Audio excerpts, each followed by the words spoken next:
And here we go. We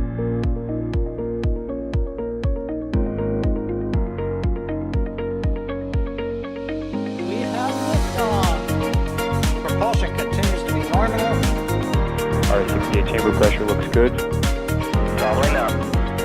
Roger, roger, planet. Water towers, fly! Yes! Tango down to nominal. Flight downside SPD off. Bring in SPD off. It's orange! 145! Oh my god! Oh my god! Decollage. Put that in the big bag, Jingle. 343 unfolds to go. Indeed. We rise together, back to the moon and beyond. The methane would be igniting in the flare, correct? Yikes. You dead? We don't need any more of these.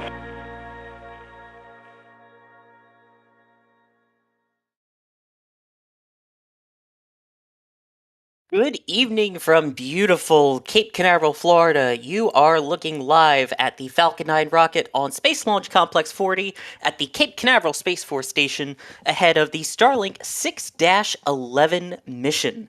I am Sawyer Rosenstein, and I will be your host for tonight's NSF broadcast of this Starlink mission, which, trust me, yes, it's another Starlink, but there is actually a lot of cool milestones on this mission that we will talk about. And by we, I mean the people that are joining me on commentary, including Trevor. How's it going tonight, Trevor? I am very excited for this. This is, like you said, just another Starlink mission, but it has some cool stats along with it, so I'm excited. Yeah, this one is really cool. And you know I love my really fun rocket number stats, so I get to geek out on my stats a little bit here. And also joining us from the field tonight is Max. How's it going, Max? It's going very well, Sawyer. And while everyone keeps saying this is just another Starlink, anytime we have 3 or 4 launch pads here at the Cape and Kennedy Space Center active or have something on them, it's a very exciting time. Exactly, yeah. Last night I was directly next to you for Crew 7, and now we have the Starlink tonight and potentially the Atlas on Tuesday. So exciting times at the Cape. And a reminder, if you have any questions for us, you can always tag us at NASA Spaceflight, and we will do our best to answer those questions. And I do want to point out tonight we have Ryan, who's normally on air with us, actually pushing the buttons, pulling the levers, and bringing you the images this evening. So a huge shout out to everyone in chat, please, to Ryan, because he is that multi-talented. He can do videos, commentary, hosting, and run the stream. All right, so let's start things off tonight with the basics of this mission. And I say basics, but again, like we mentioned, it's pretty darn cool. Trevor, can you talk to us a little bit about Starlink 6-11 and what's on board and where we're going here? Yeah, for sure. So, as usual for these Starlink V2.0 missions, tonight's launch will take 22 Starlink V2 mini satellites into a low Earth orbit. And that low Earth orbit will be a 284 by 293 kilometer orbit inclined at 43 degrees. Following liftoff, the first stage that you see on the bottom, which is B1080-3, which has previously supported the Axiom 2 and Euclid missions, will attempt to land roughly 618 kilometers downrange on Just Read the Instructions. And then those 2 fairing halves will be recovered 672 kilometers downrange, and they'll be recovered by Doug. So, as we've hinted, today's launch has several cool things. First of all, this will take us to over 5,000 Starlink satellites launched. And I'll pull up the stats in just a moment for how many of those are in orbit. This will also be the 250th Falcon 9 launch. Keep in mind that 249th orbital because of IFA. And this will be SpaceX's 60th launch of the year and 140th launch from Slick 40. So there's a lot of cool stats on this mission. Oh yeah, I love those round numbers. And yeah, we are getting darn close to 5,000 and then 250 Falcon 9s. And already SpaceX with so many launches this year. I love it. It's exciting. So Max, I got 2 questions for you actually. First off, how's the weather? P.S. Please don't get eaten alive by mosquitoes. And secondly, for the people that are trying to watch the launch tonight, which way should they be looking? Well, to elaborate on your first point, Sawyer, too late. Das and I out here are already getting eaten alive by the mosquitoes. They are atrocious tonight. But in terms of the weather, it is actually very pleasant out tonight. We have very, very clear skies ahead of us. We can see plenty of stars. We have a waxing gibbous moon greeting us to our south. It's just looking beautiful. And we are currently in the middle of blue hour right now. The sun has set just under an hour ago. And for those, because of these current weather conditions, for those looking to view the launch tonight, whether you are north of Cape Canaveral or south, Falcon 9 tonight is going on a southeastern trajectory tonight. So I would say, because of the flight path, your best chance to see it, or the best places to see it, are probably around the area of like Fort Lauderdale, Miami, or just somewhere down the coast south of here. Fantastic, yes. Although anyone in Florida, especially along the eastern coast, should keep an eye out for it, as you mentioned, with how clear it's been out so far tonight. So clear you can even see the moon. I mean, that is absolutely beautiful tonight. So clear, and again, Artemis is going there. Just pointing that out. Hopefully in Q4 of next year. Fingers crossed. Let's see. Really quickly, we'll take some. I want to mention some support here, and then we'll get to your questions. We Will Rocket You. Thank you for gifting a Red Team membership. Claghouse, thank you for becoming a Pad Rat member. Jake Winlow, thank you for gifting a Red Team membership. Now, Musical Wolves here with a question saying, does the number of Starlinks weigh more than a Dragon capsule? And if not, why not RTLS, or return to launch site? Or if so, what's the max weight before no longer? So, Trevor, why would they do a drone ship landing in this case versus the RTLS? Yeah, that's a great question. So the Starlink payloads, with 22 Starlink V2 satellites, masses just over 17 tons, which is significantly more than Crew Dragon, which, if I remember correctly off the top of my head, with cargo is closer to 12 tons. So what's the max weight before they can no longer RTLS? I believe it's right around the 12,000 kilogram mark, where after that they would need too long of an entry burn or too long of a boost back to be able to get these the booster back. So I believe Dragon is right about on that line. There you go. And while we have the moon on screen, I think this is the perfect time to take Musical Wolf's other question here. Lunar jellyfish? Max, do we have a chance of that tonight? I would say 100% yes. There is plenty of moonlight coming out tonight. So I would say the chances of a moon jelly are very high. Beautiful. And that's not just what I put on a bagel for breakfast. That goes along with Ryan Snyder's question. How many pun tokens does Sawyer have? It's now probably in the negatives at this point. Oh, I was going to say infinite, but negatives also works. Yes, I would say Sawyer is in pun token debt right now, to be honest. Oh, by a long shot, I'm sure, at this point. So I guess just that's what the emojis are for now, to help give me a little more in chat. Maybe? Anyway, back to actual questions here about the mission. Let's take this question here from Everyday Potato. So, Trevor, looking at the rocket here, you've got that random black ring in the middle. What is that? Yeah, it's a great question. That is Falcon 9's inner stage. So Falcon 9's main structures, all of the white sections that you can see excluding the fairing, are made from aluminium, and then they're painted white. Whereas the inner stage is made from carbon composites, and therefore is black, and they just don't paint it, so it is black on the rocket. And I don't know if you'll remember, but right, Falcon 9's inner stage actually used to be made out of aluminium as well, and this honeycomb structure on Block 4 and previously, and that was also white. So Falcon 9 used to be all white, and then with Block 5 became white and black. I'm sorry, Al what? I was going to say something about that too, but you beat me to it, Sawyer. Aluminium, Trevor? Oh, yeah. I'm just in the habit of saying aluminium now, and I'm not even British, so... I was going to say, I thought you were American, but... Anyway, if you look below that black interstage there towards the bottom, you can see the frost level starting to rise. Very easy to see, especially on these previously flown boosters, where you can see the contrast from the sootiness on the outside to the nice clean frost line growing on the outside there. And a reminder, the Falcon 9 is fueled up with a special refined form of kerosene called RP1, and the oxidizer is liquid oxygen or Loxygen. Here's a question from Mr. Vipitis asking 460 kilometers downrange for the drone ship. Is it usually this far out, or is this approaching a record? Max, how is this in terms of distance out for a normal Starlink mission, let's say? I don't know off the very top of my head, but I would say 460 kilometers.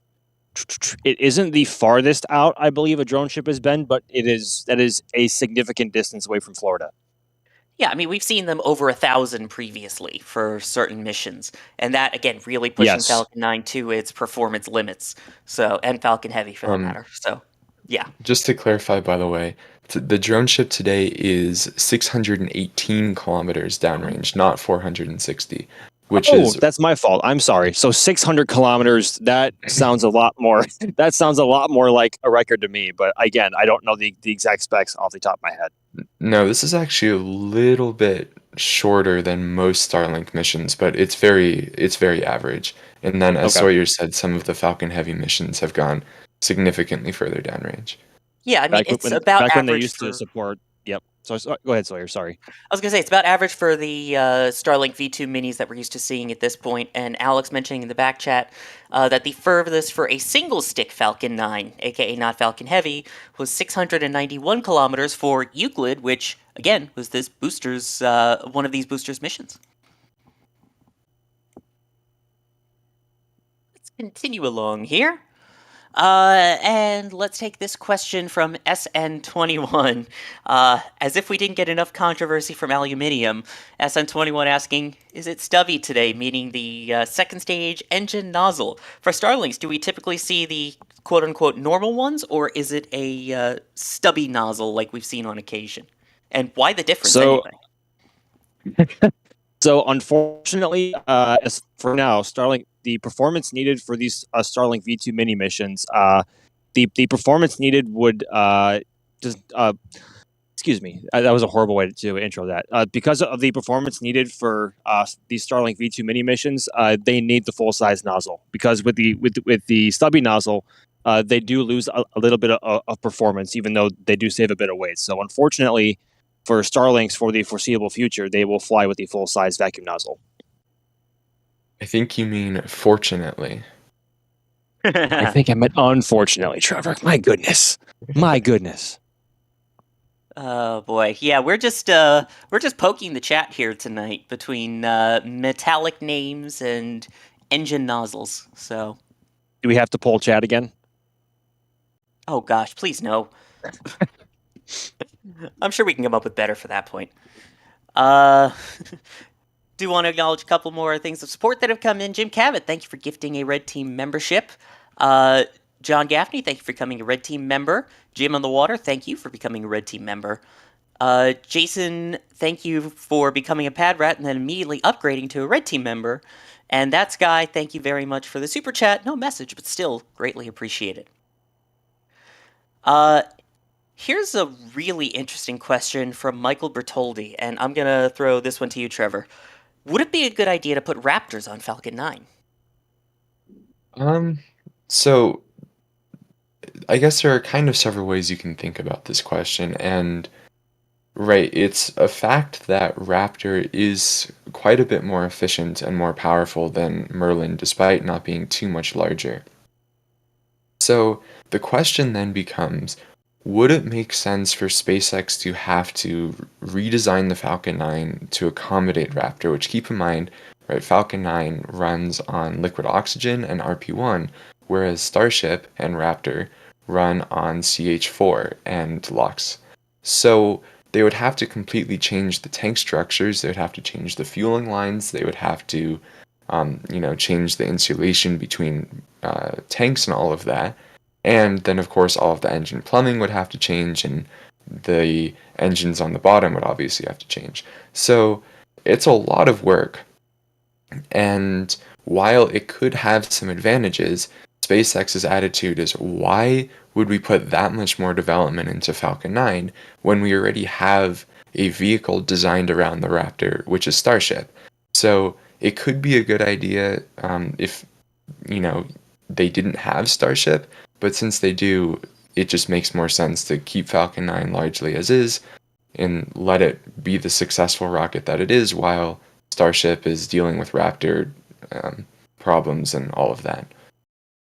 And I think it's also important to bring up the fact, looking at yesterday, Falcon 9 is crew rated. So that means that it has gone through special rigorous inspections and upgrades and things to satisfy SpaceX, NASA, and all the other space agencies that send their astronauts on it to say, yeah, we feel comfortable enough to send humans on this rocket.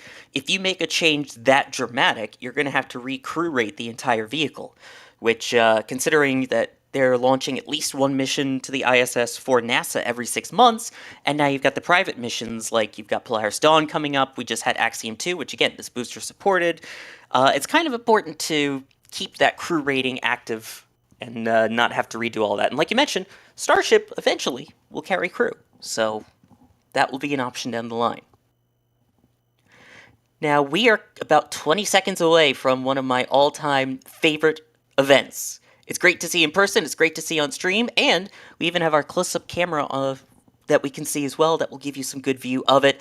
Max, as it begins, can you please explain to us what the T-minus 20-minute, 20-second vent is?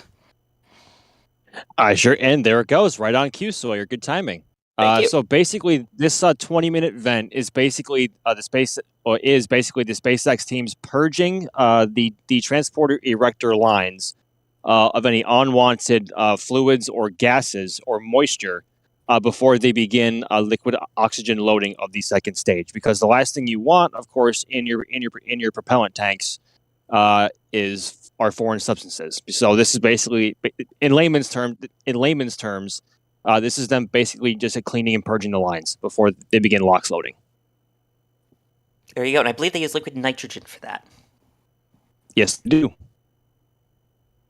Fantastic. So this will go for approximately 4 minutes now, and this also typically coincides with the second stage RP1 load completing, and that will go until about T-minus 16 minutes, which is also usually the indication when the second stage LOX loading or liquid oxygen load is underway.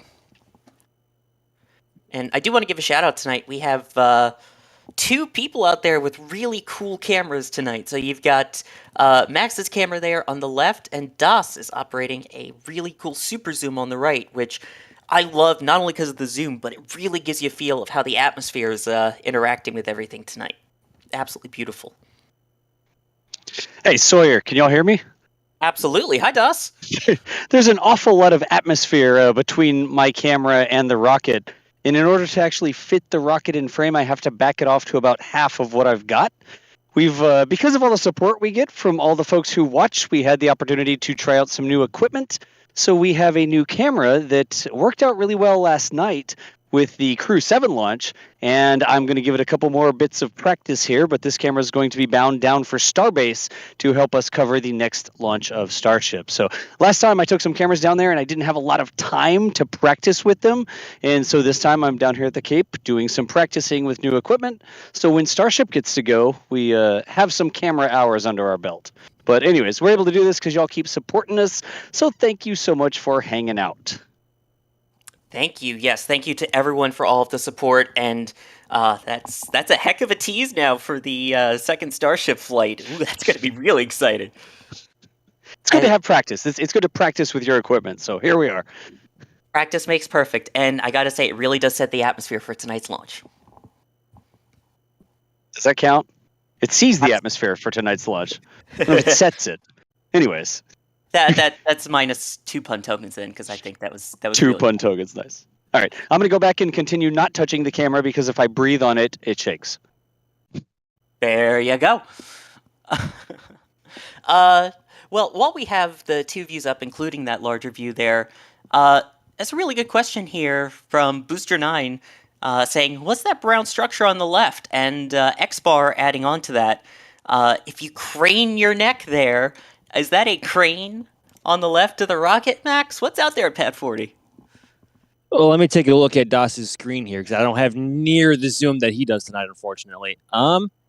That does appear to be a crane, and that will probably be used, and currently is probably being used in construction for the brand new crew access tower that is being built for Slick 40. And you can see more of that on our latest KSC and Cape flyover video. Fun fact. Exactly. Yes, there's some great views of the work at 40 and the fact that they're literally taking this 11350 crane all the way from 39A over to 40. So, yeah, it's using one crane to disassemble a crane to then move it to 40 to assemble this crane to build the tower. And I have a feeling that this tower is going to be built a lot faster than we may be ready for. So it might go up very quickly. I have a feeling. Yeah, and again, that is the ability to launch crew. So you've got a backup ability to launch crew, also to launch the cargo missions, since the Crew Dragon and Cargo Dragon are pretty much the identical shell. So that way you can use that crew access arm to load up last-minute payloads as well. Here's a question from Zathariz, which seen a couple of people ask this occasionally, and I try and bring it up right before launch, but they're asking, what is that green flash at launch? And maybe we can go into a little bit more about what TTEB really is. Trevor, I'm going to hand that one over to you. Yeah, it's a great question. So that is Falcon 9 igniting its engines. So Falcon 9 uses, as Sawyer said, the substance called TTEB, triethyl aluminum, triethylborane, I'm pretty sure. I may have said that slightly wrong. And that's a pyrophoric material, meaning that it instantly combusts upon contact with oxygen, which is very useful when you're trying to start an engine. So what they do is they spin a little bit of TTEB through the engine and then start pushing the fuels through. And with all of that, they're able to very cleanly ignite the engine. So you'll see that not only at launch, but also at stage separation for the entry burn, for the landing burn, and for the second burn of the second stage tonight. I do want to point out, did you just call it triethyl aluminum? Yeah, I think I've heard so many people say that. Yes, well, it is triethyl aluminum and triethylborane. You're correct on the names, but just... I'm sorry, I had to with the pronunciation. I'm a terrible person, I know. Fun fact, actually, I think that is a similar, if not the same material they used to ignite the afterburners on the SR-71 Blackbird. Ooh. Oh boy, don't get my aviation geek side excited. That's one of my favorite planes. But anyway. Anyway, we have a great super chat here from Baby Yoda Velocitas asking, any guesses on why Crew 7 Booster's entry burn was only approximately 2 seconds, not 10 as originally expected? Now, Max, you and I were next to each other during this, and we were both talking to each other going, what the heck? Is that normal? It didn't seem like it. What do you think? That appears to be the million-dollar question right now. Yeah, I was watching it with our cameras and, of course, right next to you. And, of course, we were looking at it like right above our heads. And as quickly as the engine switched on, they switched right off. And, of course, I've seen over 100 launches to this point. I've never seen an entry burn that short. So to say, it was safe to say it was pretty alarming. And I think you and I were both concerned that was not nominal. But, of course, Falcon 9 being Falcon 9, they brought it back to LZ1 safe and sound. Exactly. I think that's the most important thing isn't how, it's that it did. So that the booster did successfully land back at LZ1. But yeah, that was definitely a bit of a shock to us at the press site. And as of this point, SpaceX has not released anything official on it. So yeah, as of now, the booster landed successfully, and that's about all we can say on that. But thank you very much for the support on that.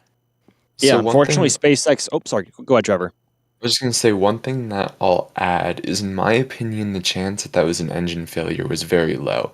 Because keep in mind that For these crewed missions, the landing profile that SpaceX is using is they're having a one engine entry burn, which is the one that was very short. So that's just the center E9 engine. And then later, for the landing burn, there's igniting the center E9 engine, then igniting engines 1 and 5, which are on either side of it, and then shutting down engines 1 and 5 and landing just on E9.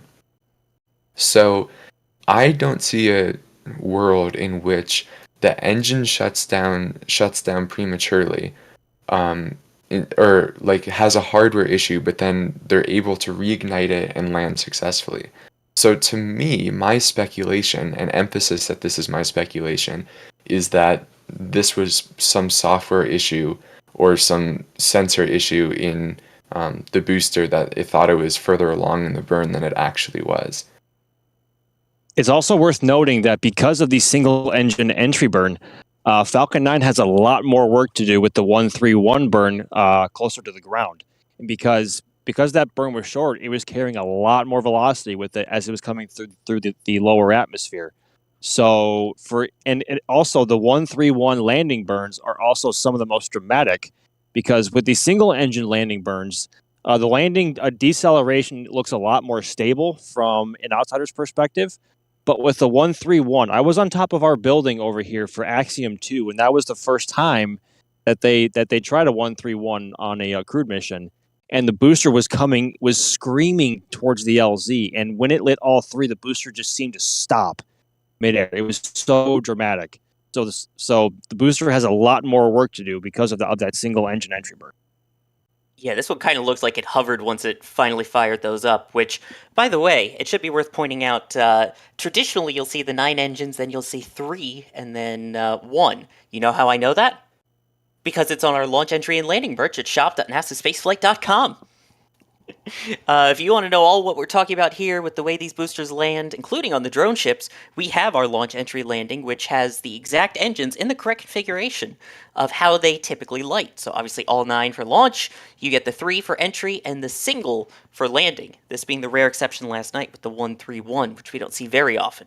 But you can rep it on clothes, you can rep it on sweatshirts, mugs, you got plenty of options. All of that is available at shop.nasaspaceflight.com.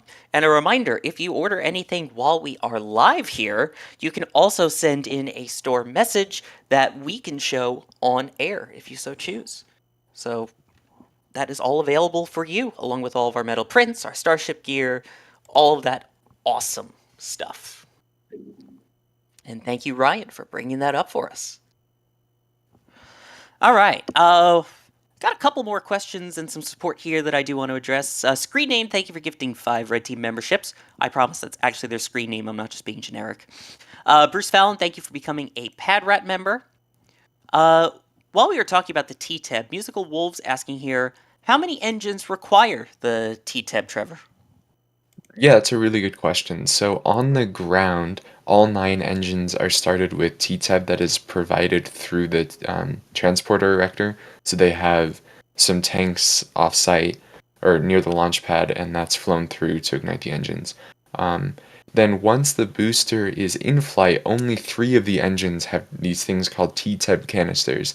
And as the name implies, they hold the T-Tab that is required for the re-entry burn, the boost back burn if they're doing one, and the landing burn. And those engines are engine 1, engine 5, and engine 9.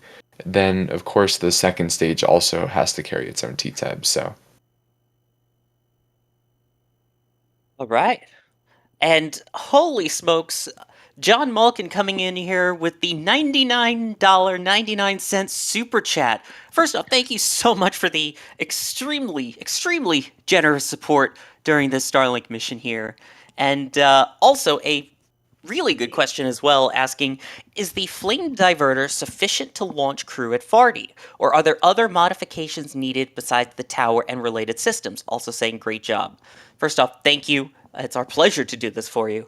Now, Max, as someone who has also been out to 40 quite a bunch, what do you think? Do you think that flame diverter is sufficient for a crew launch? Well, it's worth remembering that Slick 40 is currently the busiest launch pad in the world right now, so it's taking quite a beating. And to make any further modifications would eat away and take time. So for their current launch cadence, I would say the pad is very, very, very robust. So I think, with the exception of the crew access tower not being there, Slick 40 is ready to fly crew. Yes, and again, it's important to note Falcon 9s do launch from there as is already. It's not like there's that much of a difference between a Falcon 9 that's just a regular satellite mission versus a Falcon 9 that is a crew mission. So just important to note that. And at this point, as we get under 7 minutes, the engine chill will now be underway on the 9 Merlin 1D engines there. Hill Street Blues, thank you very much for the super chats here, including this question saying, can we watch the ships being raised vertical? We do try to show it whenever we can on our Space Coast live cameras, especially from our fleet cam down there. Sometimes it can be a little tricky to see from Pad 40, but you could see them typically there, and definitely at 39A, we like to try and show those as they lift as often as possible. And then Snoprog asking, can a case be made to have a separate Starship tower fitted to only catch returning vehicles to protect the orbital launch mount from possible landing disasters? I think this is especially pertinent at somewhere like 39A, and I do just want to mention before the answer that Stage 1 RP1 load is complete. That is the refined kerosene. Trevor, what do you think on that one? I think it's a hard case to make because the tower is not easy to build and the chopsticks are not cheap. So I suspect SpaceX would rather just be more confident about landing or attempting to catch a booster at Starbase before they, go for landing or catch attempts. So I doubt it. However, it would, as you say, protect the OLM, but then hopefully SpaceX is able to find a way that they can launch and land starships while protecting the OLM anyway. Because keep in mind, the booster really shouldn't have too much fuel on board, and it should only be landing on 3 engines. So I suspect the damage to the OLM would be fairly limited, even in the worst situation. That is, of course, always the hope, and also, as we mentioned, part of the reason why you also get that crew tower at Pad 40 as a just in case something happens. And Musical Wolves asking, was this mission delayed because of the crew launch? Max, I'm going to give this to you as your final question before you head on off. Yes, and to put it shortly, yes. So basically, whenever there is a crew vehicle on the docket or a crew dragon on the launch pad, that rocket and that mission have priority on the range here. So any other mission that is slated to fly after crew, depending on when it was set up relative to their launch window, will have to get moved accordingly to make the resources available for the range to support a crew mission. So yes. There we go. Thank you for the answer, and thank you for your commentary up till this point. We will let you go track the launch. Thank you very much, gentlemen. I will see you on the other side. See you, Max. Sounds great. I'll add to that it's not the range, to our knowledge, that has problems supporting these Falcon 9 missions if one's crewed. It seems that NASA does not want SpaceX to have missions within the 24 to 48 hours or some time frame like that before a crewed launch, just to make sure that all of SpaceX's teams are well rested and can catch any issues on console. It'll be curious to see. I'm sorry to interrupt you a quick second. At this point, we should have the strong back retract. So there are clamps that go around right near where the fairing is that open up, and it leans back, as you can see there, a couple of degrees, and it will throw back completely at liftoff. Sorry for interrupting. No, you're all good. Thanks for pointing that out. I was just going to quickly finish that thought with, it'll be interesting to see when SpaceX has private crewed missions such as Polaris Dawn, if they'll move Starlinks around like they are now, since that's almost certainly going to be a conflict once again. Yes, and at this point, Stage 1 LOX load is now complete. So we had the RP1 and now the liquid oxygen all loaded up there into that first stage as we hit 2.5 minutes now until launch. And just a reminder for those people who are just joining right before liftoff, can you just give us a quick recap of what booster we're seeing here, where it's going to land? Yeah, of course. So this is booster B1080-3, so one of the newest boosters in SpaceX's fleet. And it has previously supported the Axiom 2 mission, and it launched the Euclid telescope. And after launch, it will land roughly 618 kilometers downrange on SpaceX's drone ship. Just read the instructions. Both fairing halves at the top. We are not sure if they're flight proven or not, and they will be recovered roughly 672 kilometers downrange by Doug. And we could tell that Stage 2 LOX load is complete, both by a call-out from the launch director, and you can see that last line purge there. We saw the T-minus 20-minute vent. We also have the one here at about T-minus 90 seconds or so that happens after the Stage 2 liquid oxygen load finishes. Again, finish purging out the lines using liquid nitrogen, get rid of anything excess that could cause problems at liftoff. We are coming up now on 60 seconds as we reach T-minus 1 minute. At this point, Falcon 9 should now be in startup. That means the onboard computers are taking control of the mission. And then at T-minus 45 seconds approximately, we should expect the official go, no-go from the launch director. And we have confirmation that Falcon 9 is in startup. And we should be getting the go for launch any moment. And there we go. We have the go for launch as we approach T-minus 30 seconds here. A reminder, at T-minus 3 seconds, we talked about the T-TEB earlier. That's when you will see, if you look very carefully at the bottom, a green flash. And that will be followed up shortly after by the engine ignition and liftoff if all goes according to plan. 15 seconds to go. We are now at T-minus 10 seconds till launch of new Starlink satellites from Pad 40. Approximately 5 seconds here.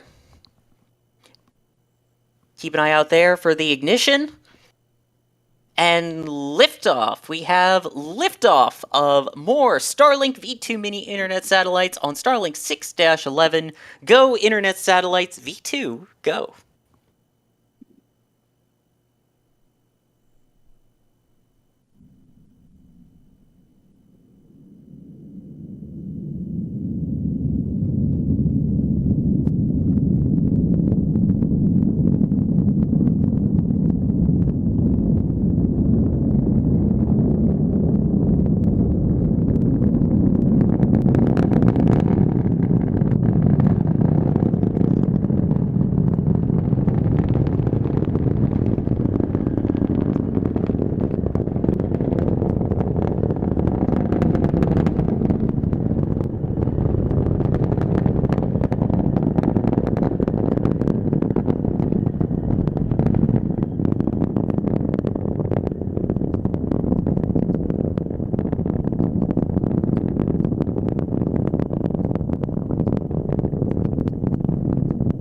Love that sound. Oh, that's fantastic. And the great close-up views as we pass through max Q. That is maximum aerodynamic pressure pushing down on the Falcon 9 vehicle and those Starlink satellites. Again, a huge shout out to Max and Das for the up-close tracks on this so far. So Trevor, what's coming up next? Yeah, good question. So up next, we'll see a series of events. The first will be shutdown of all 9 Merlin 1D engines on the first stage. And just like ignition, these will be done they will be shut down in pairs of engines. And then shortly after, both stages will separate. They'll be pushed away from one another. And then right after that, the second stage will ignite its Merlin 1D vacuum engine, which will burn for a little over 6 minutes and propel these Starlink satellites to orbit. And it's worth noting that it'll just be the first of 2 burns of the second stage tonight.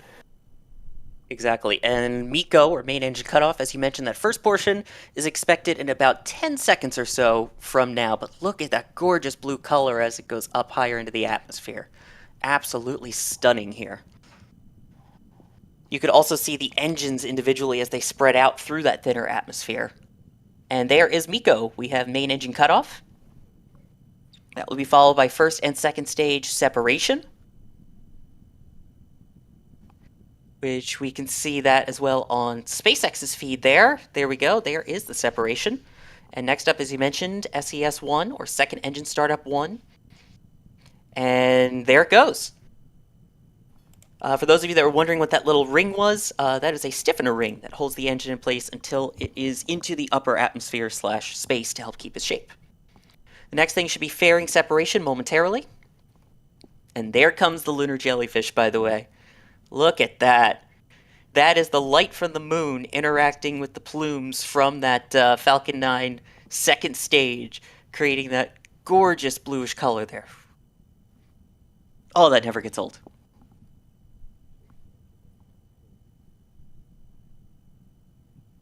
I mean, I was there yesterday for Crew 7 where we had a nebula, which was a result of the boost back burn.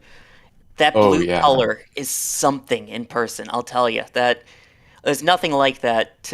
As great as the picture is, and these gorgeous video of it, it's such a hard color to describe in person. It's the bluest blue.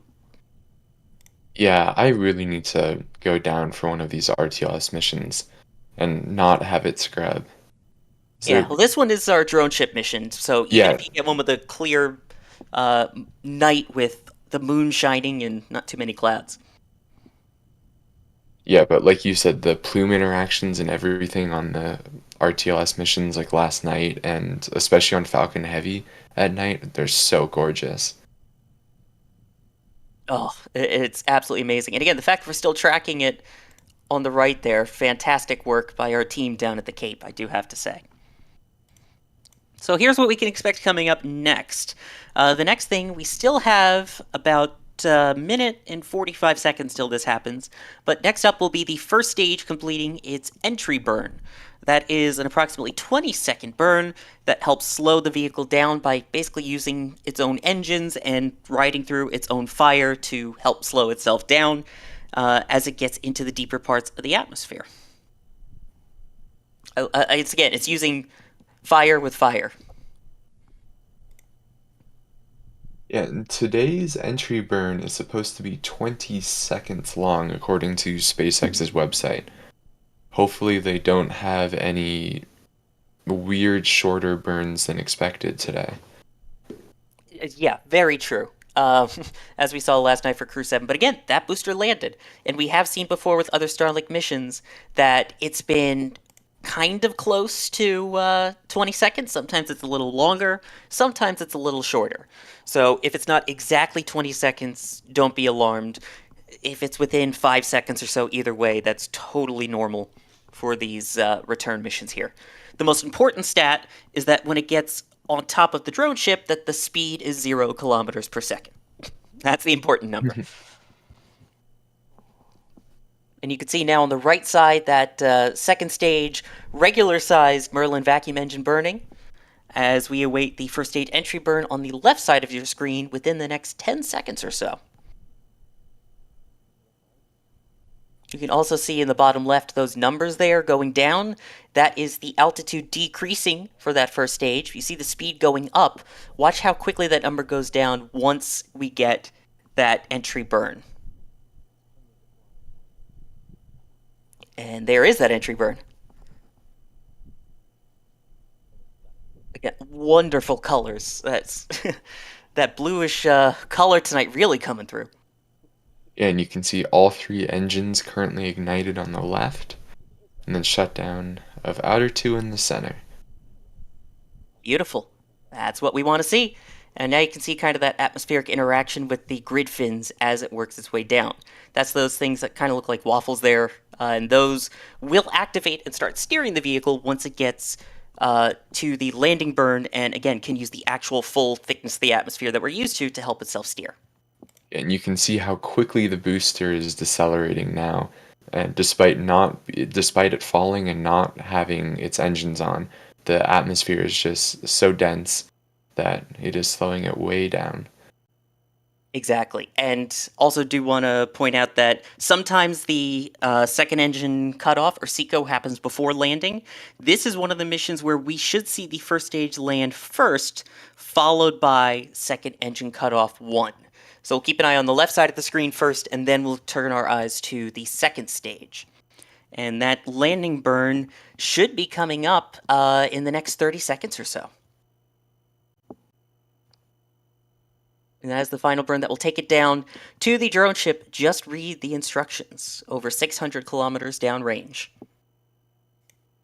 Indeed, let's hope this booster read the instructions properly, unlike B-1081 yesterday. Oh, hey, it landed. I'll give it that. It's Also, true. that I will give you a pun token for that. There we go. We have ignition for that landing burn. We should see the drone ship come into view now. You can kind of see it. There it is. There it is. The very last second, we will see those landing legs deploy. You can see the grid fins doing their job as well. And touchdown! The booster now completing its third mission, earning a -4 to the end of its name there. Absolutely beautiful. That marks SpaceX's 220th booster landing and 146th consecutive booster landing. That's unbelievable. And we should be getting confirmation shortly from SpaceX as well of second engine cutoff. And the one thing we really want to hear is called nominal orbital insertion, basically meaning those satellites are exactly where they need to be, and that Falcon 9 placed them in their initial parking orbit here. Okay, I got a question for you, chat. And I'm going to ask it exactly as it was typed to me as we get confirmation of nominal parking orbit here. Do you want to see an absolutely gobsmacking moonshot? My answer, Sawyer? I say absolutely. I do as well. So, Ryan will make that happen for us and chat with full of yeses here. There, look at that. They had two beautiful shots, an empty pad on the left and beautiful moon on the right for a super clear night. Speaking of clear night, Max, how was that view for you? Man, that was absolutely beautiful. We had a great moon jelly, crystal clear skies tonight too, and the VAB was squealing like a mother. Beautiful. And we actually, because it's so clear out here and over the ocean, we actually saw entry burn from all the way over here. It was beautiful. Yes, we have Kevin Michael Reed out there for his first launch yesterday. This is his second launch ever. So he heard the initial VAB squeal. That's when the VAB, the resonancy from those Merlin 1D engines reverberates at about the same as the paneling on the vehicle assembly building. So if you have a landing at LZ1 or 2 or a launch from pad 40, it will rattle those panels and make a squealing sound, kind of like a firecracker.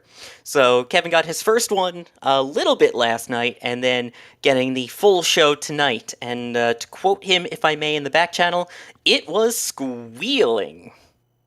Kevin, actually...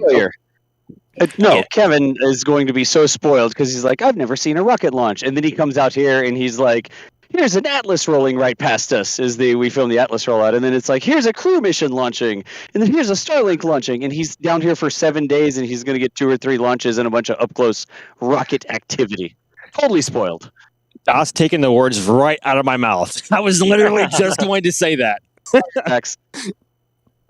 Oh boy, but hey, that's what we love to do, is to get as many of our team out there to experience it, because it is something that I think everybody should experience at least once in their life, is to get to see a rocket launch. And it just so happened, as you mentioned, that he is very, very lucky to get to see that view there. But even more importantly, I love what they're doing out there because they are bringing amazing behind-the-scenes content to our members, and we cannot do this without all of our members. So to each of you out there who has a membership, gifted a membership, any of the above, a huge, huge thank you from us. It allows us to have amazing content coming up close and personal with the Atlas V rocket. We were there on the ground right next to it for the rollout, I do want to point out. And there may be some other amazing content coming too, but members get some of that awesome up-close Atlas V footage ahead of Tuesday's planned launch. So if you are a member, definitely check your perks. I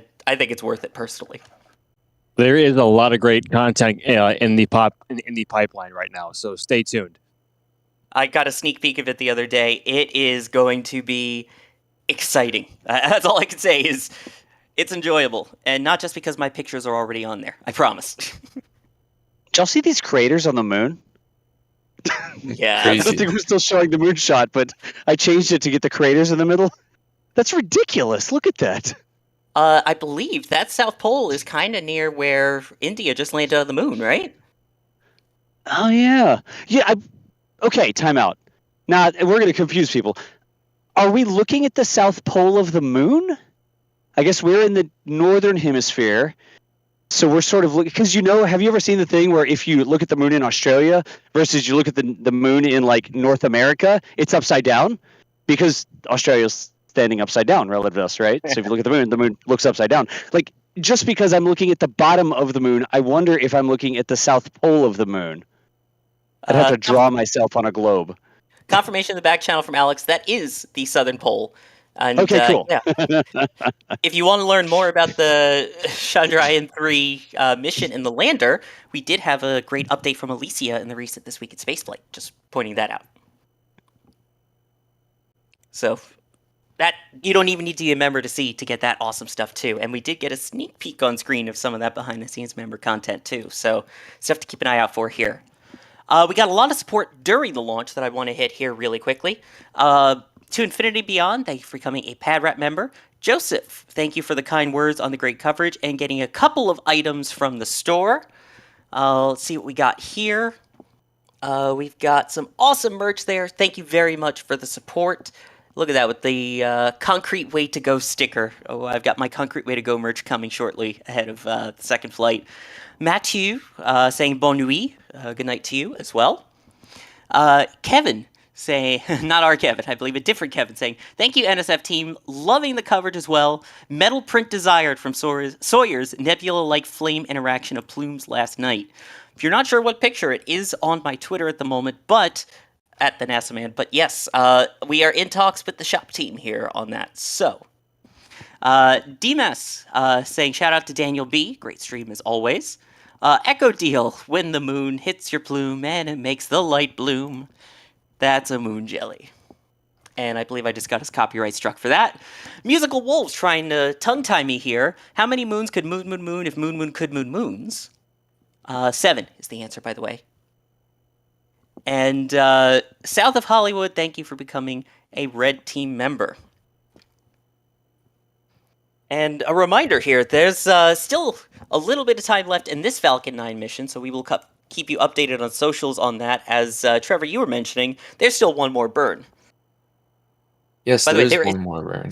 Sorry to interrupt really quick. That is the picture that we were just talking about on my Twitter there from the plume interaction last night. There is one more burn of Falcon 9 just after 1 hour after launch, and then the stage will start rotating, and we'll deploy the Starlink satellites, which will take them up to 5,005 Starlink satellites launched and 4,662 in orbit.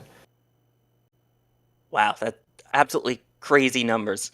And also, there is that still second mission going on. That picture was from Crew 7. Crew 7 is scheduled to dock to the International Space Station very soon. In fact, that is scheduled for 12:39 UTC. So, I believe that's 10 hours from now. That's so that would be 12:39 UTC, about 10 hours from now, from wherever your time zone is. So that's exciting too, getting more crew to the space station. Speaking of exciting, it's been exciting being with you guys tonight for this stream. We've had an amazing team here. Trevor, thank you so very much for joining me from the studio tonight for the comms. Yes, of course. Thank you, everyone, for watching, and thanks, Sawyer, for hosting. Are you kidding me? It's my pleasure. Thank everyone out there for the support, including Frank Mayers. Thank you for becoming a Red Team member as well. We appreciate that. We've got an amazing team out in the field. Das doing that super close-up camera for us tonight as we see the moon just eke out of our split screen frame. Thank you for testing that out and showing it for us live as well. And then we had Ryan behind the scenes here, pushing the buttons, pulling the levers, making all of these amazing views that we're getting from the field in SpaceX get to your eyes and screens. And again, a huge shout out as well to Max out in the field as well for that amazing tracking work. So shout out to Max out there once again. I am Sawyer Rosenstein. I have been your host for this evening's launch coverage. Thank you as always for joining us. Make sure you follow NSF on all the socials for the latest info. Subscribe here so you know when all of our upcoming launch and Starship live streams happen, and for some awesome videos. Thank you everyone for watching, and in the words of Das, who's out in the field tonight, later nerds. And here we go.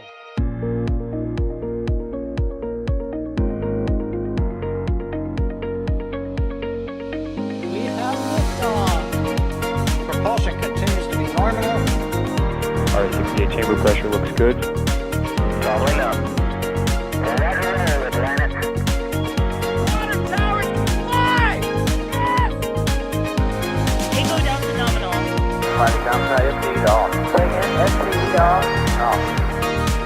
It's orange! Orange 45! Oh my god! Oh my god! Decollage! What is it? Put that in the big bag, 343 unfolds to go. Indeed. We rise together back to the moon and beyond. This methane will be igniting in the flare, correct? Yikes! You dead? Sure. We don't need any more of these.